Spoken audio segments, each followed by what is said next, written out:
tardes, compañeros. Nosotros somos el equipo 1. Los integrantes pues son compañero Yael, Jacqueline y Noel. Vamos a comenzar.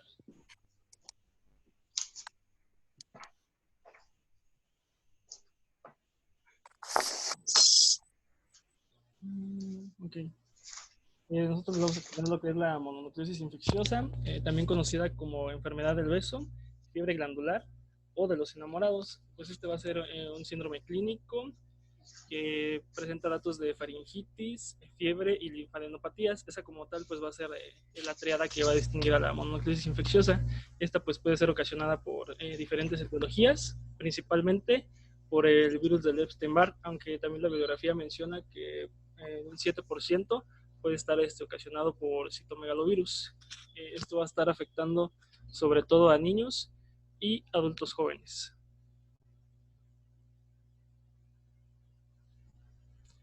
En cuanto a su epidemiología, la prevalencia de la infección del virus del Epstein-Barr a escala mundial va a sobrepasar el 95%. El tipo del Epstein-Barr que más se va a presentar, bueno, es el tipo 1 y el tipo 2, pero el tipo 1 se presenta en una prevalencia entre un 70 y un 85%. Como tal, en los países desarrollados, la infección se va a adquirir entre la segunda y tercera década de la vida, o sea, como se los mencionaba, pues en adolescentes y adultos jóvenes. Los niños con bajo nivel socioeconómico y de países en vías de desarrollo, como tal, pues se infectarán en la etapa de la lactancia y en la infancia. Y como tal, pues la infección primaria, en su mayoría, pues va a ser asintomática, esto pues, por la pérdida de los anticuerpos que pues da la madre a los niños.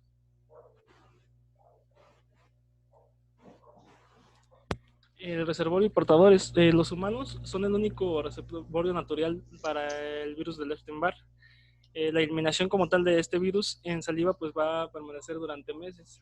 La guía de práctica clínica nos menciona que puede durar hasta posterior a 6 meses después de presentar la enfermedad aguda, aunque puede permanecer durante más tiempo.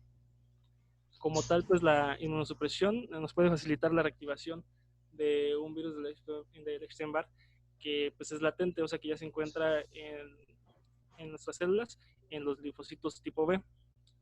Y pues esta enfermedad parece no tener un predominio anual ni estacional, o sea, se puede presentar pues en cualquier época del año y tampoco pues tiene una predisposición en hombre o mujer. Como tal, el tiempo de incubación del virus va a ser de 1 a 3 semanas, teniendo pues un pico medio o por lo general de 10 días en estos niños, y en adultos jóvenes pues puede prolongarse hasta 30 o 50 días.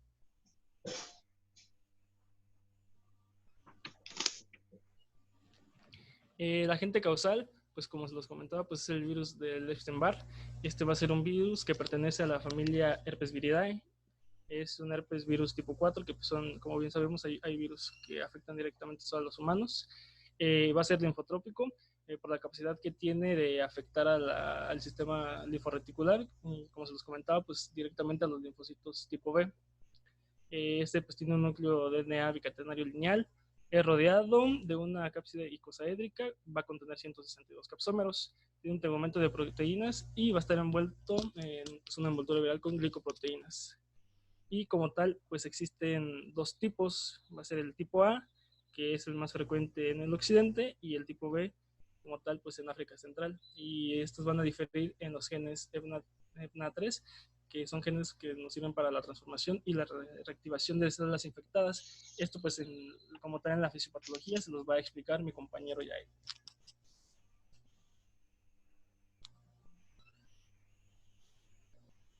¿Cuál va a ser su mecanismo de transmisión? Pues de forma directa va a ser por las secreciones orales mediante la saliva. Esto puede ser de adultos a niños, de niños a niños, o entre adultos por medio de los besos. Mencionaba la bibliografía pues que tienen que ser besos profundos para que como tal pues se pueda realizar la transmisión.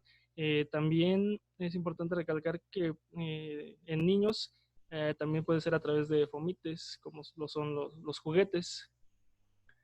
Y algo que se me pasó comentarles es que como tal en los niños se va a presentar cuando es en los países en vías de desarrollo, pero por las condiciones insalubres en las que se encuentran, en las condiciones pues, de higiene, los estilos de vida, y en los países pues, de vías de desarrollo como tal en los adolescentes, porque va a ser más adelante cuando se presentan estas prácticas.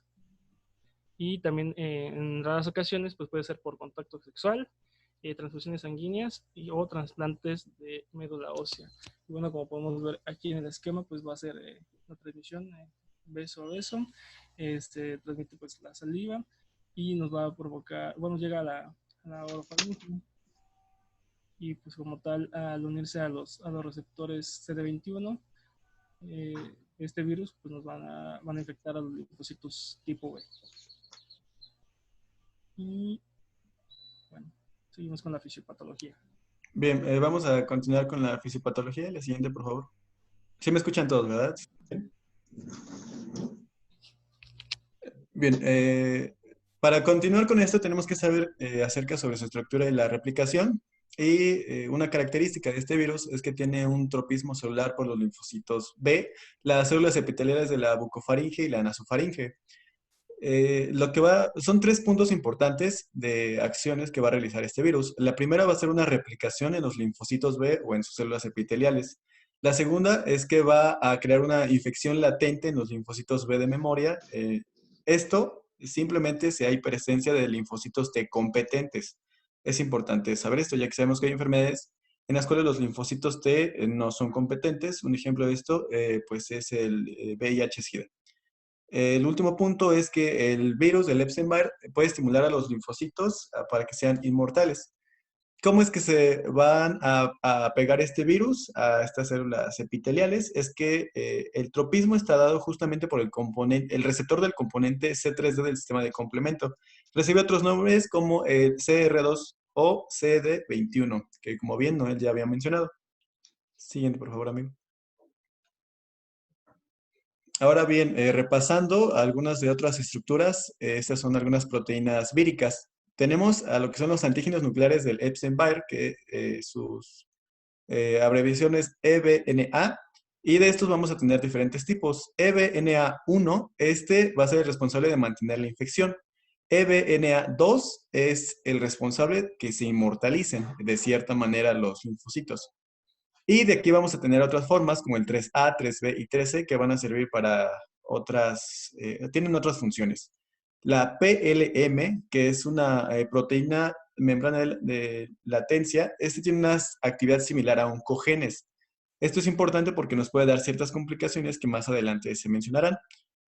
También va a dar una proteína, que es la proteína cebra, que esta va a activar a genes precoces e inmediatos del virus y van a activar el ciclo lítico. Otras proteínas que tenemos es la GP350 y 220. Estas van a ser justamente las que se unen a las moléculas de CD21 y al complejo principal de histocompatibilidad 2. Esto con la función para invadir y también evadir el sistema inmunitario. Siguiente, por favor. Gracias. Bien, en este esquema quise representar cuál es el transcurso de la enfermedad. Tenemos que por medio de la saliva infectada es en donde va a entrar en contacto el virus. Este va a entrar hacia las amígdalas y ahí van a estar los linfocitos vírgenes. Estos van a estar infectados y van a tener una estimulación de proliferación y va a haber una inmortalización por el virus del Epstein-Barr. Entonces los linfocitos B van a viajar hacia el ganglio y una vez que se instalan en el folículo se transforman a un centro germinal para una mayor proliferación. Estos linfocitos B, algunos de ellos se van a diferenciar en linfocitos B de memoria y estos van a ser los responsables de la infección latente. Se sabe que sobre la infección latente puede haber incluso al menos un linfocito en cada 10 a las 5 o 10 a las 6 linfocitos infectados. Entonces, se cree que esta enfermedad pues no se quita. Los linfocitos T van a tener un aumento, una proliferación, y son los que van a eliminar y detener el crecimiento de los linfocitos B. Cuando se da como la bibliografía lo dice, una guerra civil entre linfocitos T y linfocitos B, es cuando se van a causar los síntomas de la mononucleosis infecciosa. Y bueno, se observa que también hay linfocitos que son linfocitos activados y tienen una forma atípica y estos son llamados células de Downey. Siguiente, por favor. Bien, en este apartado de aquí tenemos a lo que son las células de Downey, en la cual sus características es que tienen un citoplasma más basófilo y está vacuolado, a diferencia de los linfocitos normales. El núcleo, como se observa, es ovalado, reniforme y lobulado. Y en el perímetro de la célula está mellado por eritrocitos vecinos. Del lado izquierdo tenemos un esquema en el cual se menciona lo anterior, simplemente que aquí se correlaciona con los síntomas clínicos que podría tener, que más adelante serán mejor explicados, pero bueno, cuando los linfocitos B están en la zona epitelial de la bucofaringe, pues vamos a tener una faringitis y es ahí cuando va a poder ser un paciente infeccioso. Ahora bien, la proliferación de los linfocitos B también va a tener anticuerpos, se van a estar generando anticuerpos junto con la proliferación. Estos anticuerpos van a ser anticuerpos heterófilos y son importantes para un diagnóstico de laboratorio posterior. Una vez que se activan los linfocitos, pues bueno, aquí podemos ver que los linfocitos atípicos se manifiestan, también sirven para el diagnóstico. Vamos a tener el malestar general, una inflamación, y también como característica, observamos que los linfocitos cuando se van y hacen esta guerra civil, por así llamarlo, en otros órganos linfoides, estos se van a inflamar o va a haber un crecimiento. Es por eso que sí, pero bueno, sí, los anticuerpos contra el antígeno de Paul Bonnet, sí. Eh, bueno, entonces en el hígado puede haber hepatomegalia o esplenomegalia. Y estos de aquí se puede haber una resolución o una latencia. Siguiente, por favor. Ahora bien, algunas moléculas que van a observarse o son marcadores de la infección son antígenos nucleares, que estos son los que ya se mencionaron, el EBNA, y bueno, estos se van a observar cuando surgen antígenos anti-EBNA, es cuando ya hay una resolución de la infección. Hay antígenos precoces, que es el APR y el APD. El primero se encuentra simplemente en el citoplasma y bueno, este va a aparecer antes que el APD. Y esto indica que las células están infectadas y ya se inició el ciclo lítico. En el APD, este va a ser difuso en el citoplasma y va a estar en el núcleo. Y es aquí cuando, bueno, se observan la mononucleosis infecciosa. También vamos a tener antígenos de la cápside vírica. Este va a ser citoplasmático. Esta va a ser como característica es una proteína tardía y se encuentra en las células productoras del virus. Y se van a observar que va a haber un aumento de la inmunoglobulina M anti-BCA. Esta va a ser transitoria y la que persiste es la IgG anti-BCA.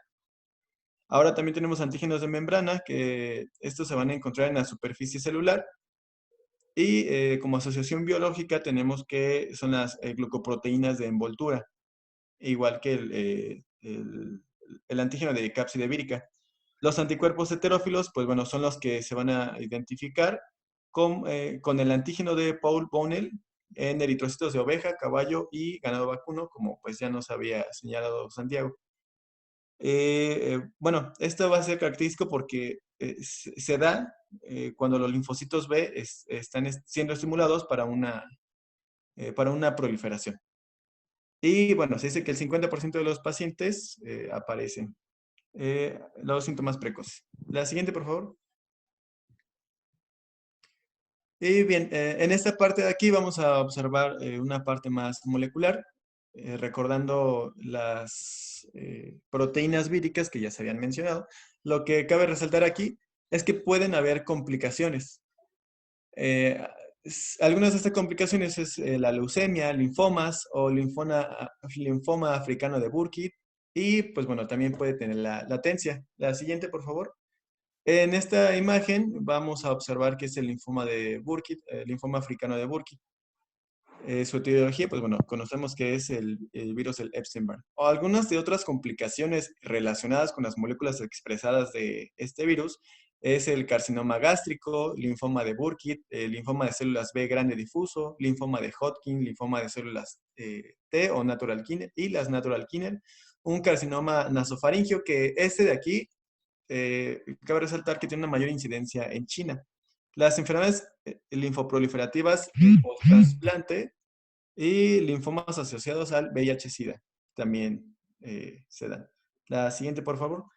Bueno, recordando aquí sobre el VIH-Sida, sabemos que justamente porque los linfocitos T van a estar bajos y en un principio se dijo que si los linfocitos T estaban bien, la enfermedad no iba a progresar a otras complicaciones.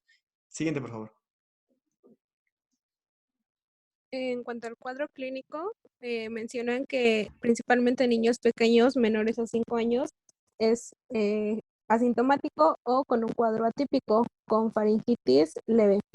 Pero en adolescentes o en adultos jóvenes es donde más se genera el cuadro clínico. Este va a estar caracterizado por un periodo de incubación que va a ser entre 4 y 6 semanas, más o menos de 30 a 60 días, y después un periodo prodrómico. Este va a tener 1 o 2 semanas, bueno, se va a presentar 1 o 2 semanas antes del inicio de la fiebre. Se suele presentar fatiga, malestar general y mialgias. Ya después continúa con la tríada que ya se había mencionado, que es fiebre, faringitis y linfadenopatías. La fiebre suele ser de leve a moderada. La faringitis inicia con una faringe hiperémica, después hay un crecimiento amigdalino o, bueno, hipertrofia amigdalina con exudado. Y también pueden presentarse petequias en el paladar. Y la linfadenopatía suele ser generalizada, pero se encuentra más o afecta más a la cadena cervical posterior.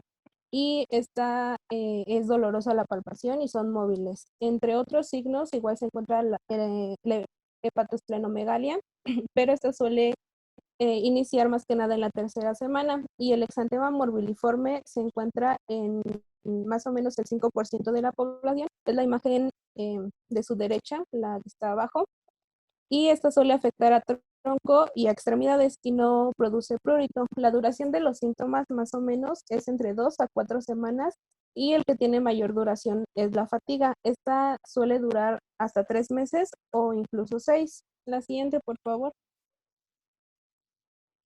Este es un cuadro en donde están los signos y síntomas más frecuentes de mononucleosis y su frecuencia. Eh, Se encuentra el rash tras la administración de penicilina y amoxicilina.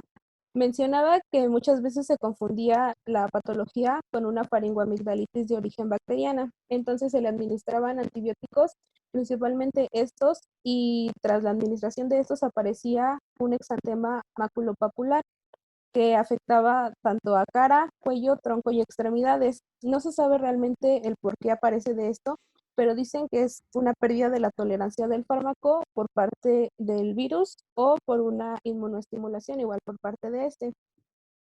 Sin embargo, solo aparece el exantema en esta ocasión. En ocasiones siguientes, si se le sigue administrando, no aparece, o sea, ya cuando se resuelve la enfermedad no aparece. Y pues son los signos y síntomas más frecuentes. La siguiente, por favor. En cuanto a los datos de laboratorio, se observa una leucocitosis y también hay linfocitosis. El mayor al 10% de estos son atípicos. Hay una trombocitopenia y una neutropenia moderada, y en la mayoría de los casos, más o menos el 90%, las funciones hepáticas van a estar alteradas. Hay un aumento en las transaminasas y en la fosfatasa alcalina. La bilirrubina muy raramente está alterada y también muy raramente se encuentra ictericia. La siguiente, por favor.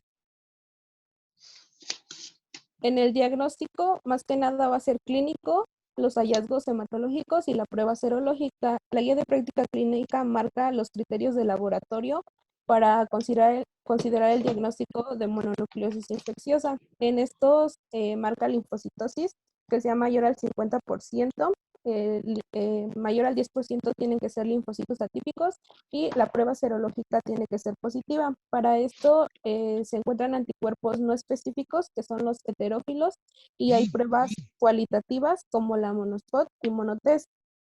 Sin embargo, dice que durante la primera semana más o menos el 40% solo salen positivas y ya en la segunda y tercera semana aumenta tanto la sensibilidad como la especificidad.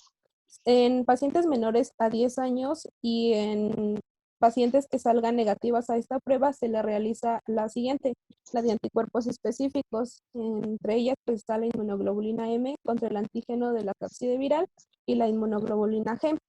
Las dos aparecen o están presentes al inicio de la enfermedad. Sin embargo, la inmunoglobulina M se mantiene más o menos por 3 meses y la inmunoglobulina G se mantiene durante el resto de la vida. Entonces, el único inconveniente es que la inmunoglobulina G no diferencia si es una infección reciente o una infección antigua. Siguiente, por favor. Estos son los criterios de Hoagland, es lo que les he estado hablando sobre la triada, las manifestaciones del laboratorio, el cuadro clínico y al final, bueno, en el último apartado vienen valores negativos para anticuerpos ante antígeno nuclear. Este se menciona que aparece de 2 a 3 meses después de la infección y se mantiene durante toda la vida. Entonces, lo que significa este se va a encontrar en latencia. Por eso sale negativo en las infecciones agudas o en las primeras infecciones. Siguiente.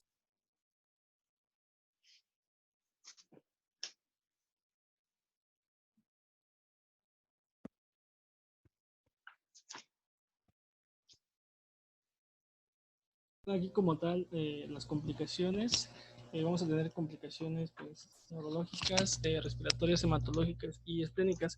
Las complicaciones agudas que se pueden presentar de manera más frecuente pues, son las hematológicas.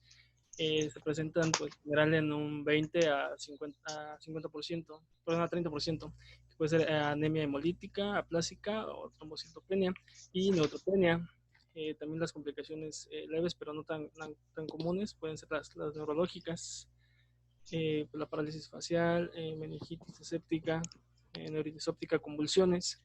Y la guía de práctica clínica menciona que las complicaciones leves graves o más graves que nos pueden conducir a la muerte son las esplénicas, como la rotura traumática o rotura espontánea del vaso.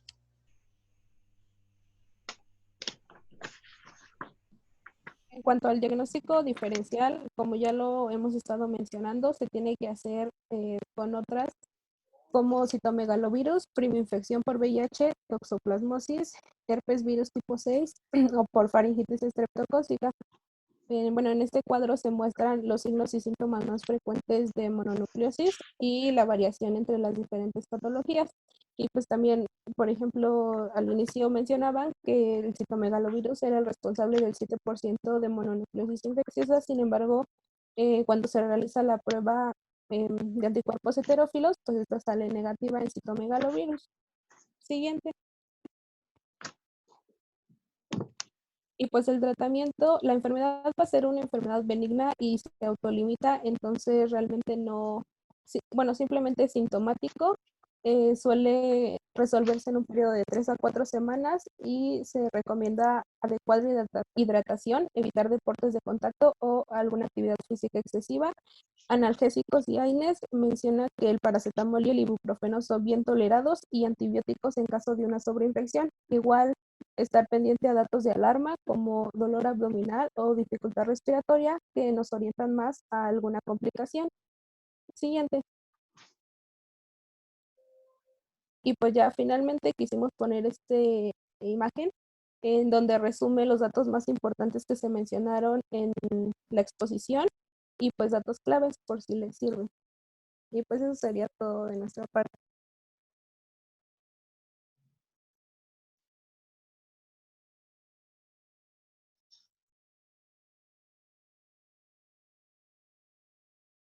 Bueno, ¿me escuchan? Sí, Doctor. doctor. ¿Cómo Sí, doctor. definirían a la mononucleosis infecciosa? Esto es importante que quede muy claro, porque van a ver que todas las enfermedades que van a ver, les van a decir que todos comienzan con un cuadro similar a la mononucleosis, ajá. Igual como el citomegalovirus, el herpes, ajá. Entonces debe de quedar muy bien claro que es la mononucleosis infecciosa. ¿Cómo la definirían? Sería como un síndrome clínico caracterizado por faringoamigdalitis, fiebre, adenopatía y en ocasiones exantema, aunado a hallazgos de linfocitos atípicos causado por el virus del Epstein-Barr. Nada más vamos a quitar amigdalitis, ¿no? Nos quedamos con faringitis, ¿no? Efectivamente es un síndrome, ¿eh? Ajá, que va a consistir en los datos de faringitis, no faringoamigdalitis. Acuérdense que es una cosa es una y la faringoamigdalitis es otra cosa, ¿no? Entonces, faringitis, fiebre y linfadenitis o linfadenomegalias, ¿no? Ajá. ¿Quién lo produce? ¿O cómo se le conoce con qué otros nombres lo conocen a la mononucleosis infecciosa? Enfermedad del beso Enfermedad del beso. Fiebre glandular. Fiebre Ajá. glandular. o de los Enfermedad de los enamorados. enamorados. Ajá. ¿Qué más? Por ahí ya vimos una enfermedad con un triángulo que se llamaba, ¿en dónde estaba? Enfermedad de Filatov también, ajá. Ok. ¿En dónde vimos el triángulo de Filatov? En la escarlatina. Escarlatina. En escarlatina, Escarlatina. ajá. Ajá, pero acá es enfermedad de Filatov, ¿eh? Ajá. Angina Ok. monocítica, enfermedad de Pfeiffer, ajá. Enfermedad de Duxenfieber, entonces tiene muchos sinónimos, como tal. Es producido por, ya sabemos quién, ¿no? Por el virus del Epstein-Barr, ¿no? Epstein-Barr. 4, ajá. Se menciona que realmente el 50% de los niños antes de los 5 años de edad ya van a estar contagiados, ¿no? Y más del 90% de los adultos ya vamos a ser seropositivos.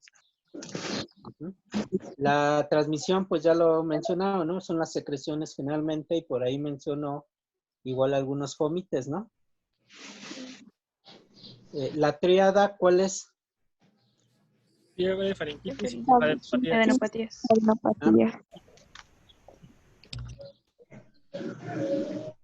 ¿Qué características tiene la fiebre?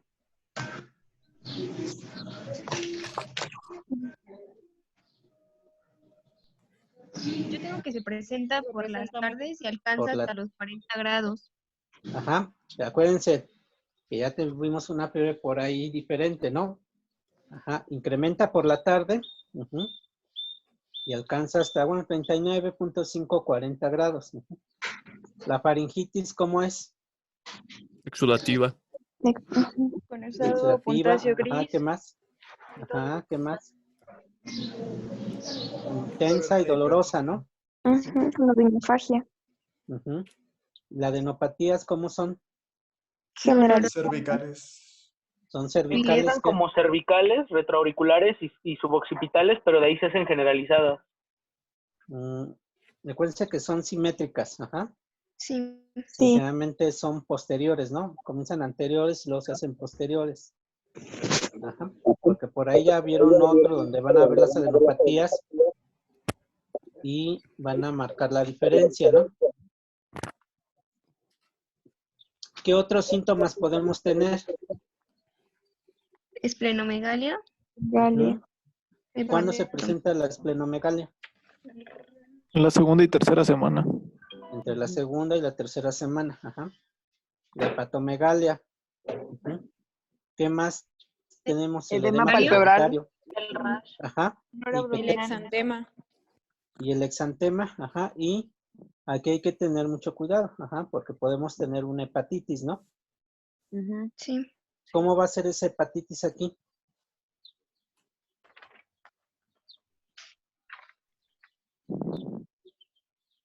¿Cómo se van a dar cuenta que tiene hepatitis? Porque esta hepatitis es que, Porque aparece ictericia. pero esta tiene una característica. El citomegalovirus también te puede dar hepatitis, ajá. Pues Pero es una esta es hepatitis fulminante. No. No. No, pues acuérdate que muchos son portadores, es rarísimo.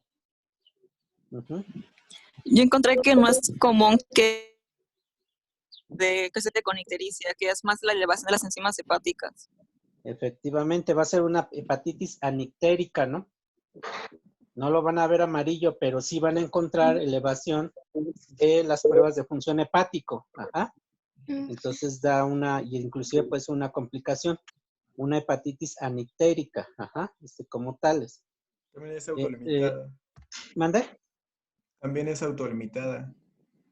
Se supone que casi todos los problemas son autolimitados, pero acuérdense que el herpes, ajá, puede ser oncogénico, ¿no? Ajá. Entonces, de las complicaciones principales, pues ya las mencionaba, ¿no? La encefalitis, las convulsiones, síndrome de Guillain-Barré, neuropatía periférica, meningitis, mielitis, parálisis de los nervios craneales, la anemia hemolítica, la trombocitopenia, la granulocitopenia. Podemos tener la rotura del vaso, que generalmente quedamos que se daba entre la segunda y tercera semana. Podemos tener problemas respiratorios, neumonitis.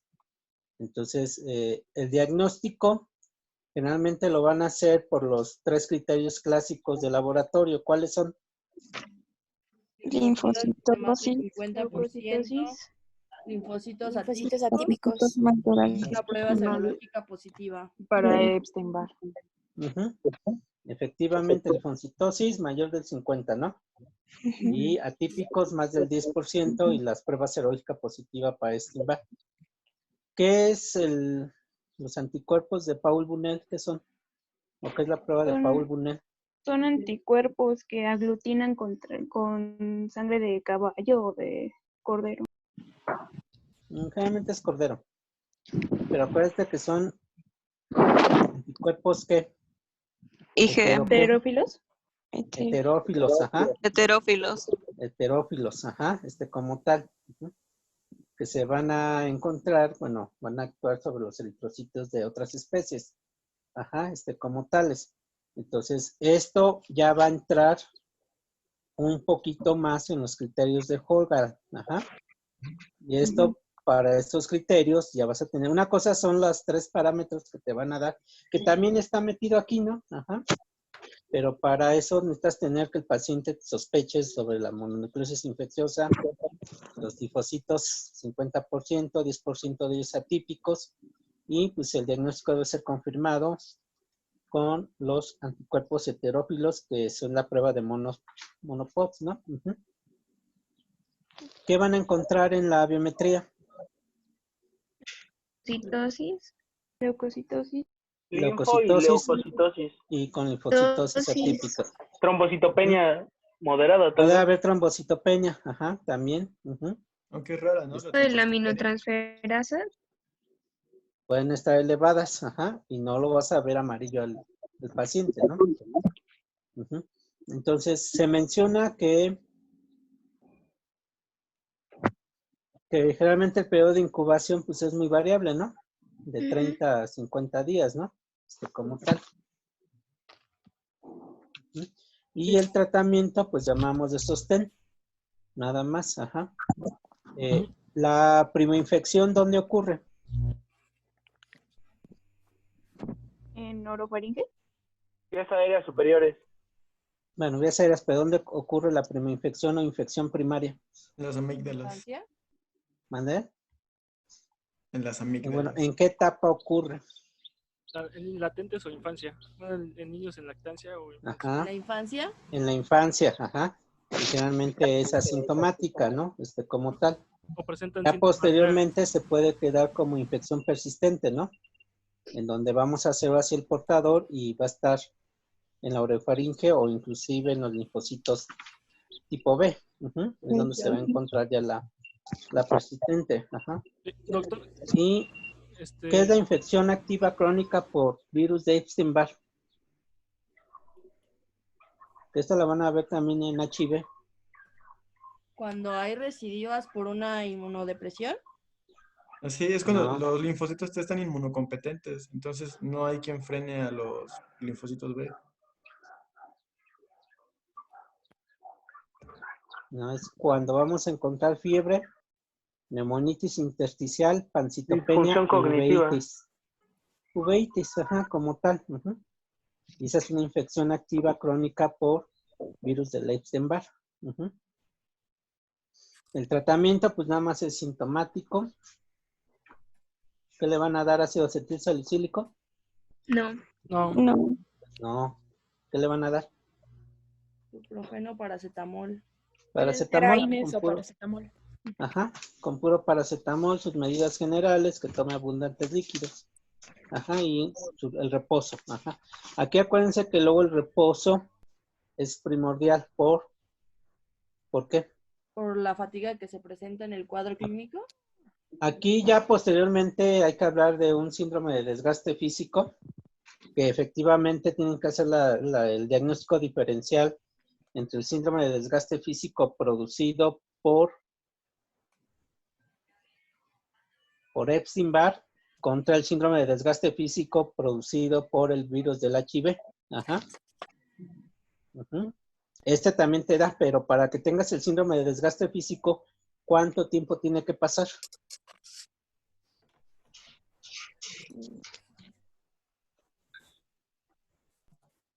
¿Cuánto? Sí lo mencionaron. 6 meses, ¿no? 6, ajá. Sí lo mencionaron, 6 meses, ajá. Sí. Ajá. Ya no les menciono las diferencias entre el uno y el otro, porque eso también quiero que lo vayan a ver. Porque ahí es donde van a ver, si este sí es de HIV y este no es de HIV. Ajá. Como tal. Pero acuérdate que vas a tener que una esplenomegalia, ¿no? Y esa esplenomegalia podemos tener la ruptura del vaso. Entonces ahí es importante que guarden el reposo. Ajá. ¿Y cómo voy a saber esto? Pues por el dolor que va a estar presentando el paciente. ¿En qué lado? ¿En el lado derecho o lado izquierdo? En el izquierdo. En el izquierdo, ajá, efectivamente. Y aparte vamos a tener trombocitopenia. Entonces ahí es importante el reposo, como tal. Aunque hay que acordarse que esta complicación se va a presentar entre la segunda y tercera semana, ajá. No va a ser luego que pensamos y digamos ya en la ruptura. Uh-huh. Y pues nada más, ajá. Acuérdense la tríada, faringitis, no faringoamigdalitis. Una cosa es faringoamigdalitis, otra cosa es faringitis, ¿no? Y ahorita pues ya están viendo, como les ponía ahí, ¿no? La causa principal de faringitis es proceso viral, ¿no? No es bacteriano. De lo bacteriano, pues ya después vienen los demás. Acuérdense que la mononucleosis infecciosa, pues más frecuente, pues es el virus del Epstein-Barr, ¿no? Tipo 4. Ajá. Porque acuérdense cuántos tipos de virus tenemos de herpes virus. 8. 8. Este es el tipo 4, ¿no? Sí. Pero también puede estar dado por ¿quién? Citomegalovirus, por toxoplasma, por el virus del HIV, el de la rubiola, el hepatitis A, B o C, por adenovirus. Ajá, son las diferentes que te pueden dar la mononucleosis infecciosa. Y también por eso se hace el diagnóstico diferencial con esas enfermedades. Sí, tienes que hacer diagnóstico diferencial con todo esto. Ajá. Pero ahí, igual como les mencionaba, tienen que ver la diferencia entre el síndrome de desgaste que se presenta a las 6 semanas, a los 6 meses, perdón, de la mononucleosis infecciosa con el síndrome de desgaste que se va a presentar en el HIV. Va a haber una característica diferente, a ver si la llegan a ver. Ya después se las voy a preguntar. Entonces, van a ver que casi la mayoría, no sé si ya vieron citomegalovirus, también debieron de haber comenzado que va a iniciar con un periodo que es similar al de la mononucleosis infecciosa, ¿no? Y ya después van a venir otras características. No sé si lo vieron o no. No me contestan. ¿Sí lo vieron o no? Sí. Sí, doc. ¿Sí? Entonces, van a ver que hay muchos donde la principal característica es síndrome parecido al de la mononucleosis infecciosa, ¿Alguna pregunta, duda? No. No, doctor. No, gracias. No, doctor, gracias. No, Bueno, doctor. los dejo descansar y nos vemos el miércoles. Ajá. Sí, doctor. A los de vacunas, Una ahí les pregunta, puse, ¿no? disculpe, Sí. ¿para cuándo tenemos que entregarle el cuadro de las enfermedades? Pues ya cuando ustedes gusten, ya lo pueden empezar a mandar, para mandar las calificaciones. Ah, ok, de acuerdo, gracias. Los de vacunas, ahí le puse que me tienen que poner complicaciones de las vacunas, ¿eh? No sé si los vayan a mencionar o no. Sí, Las vamos a decir. Bueno, la red fría.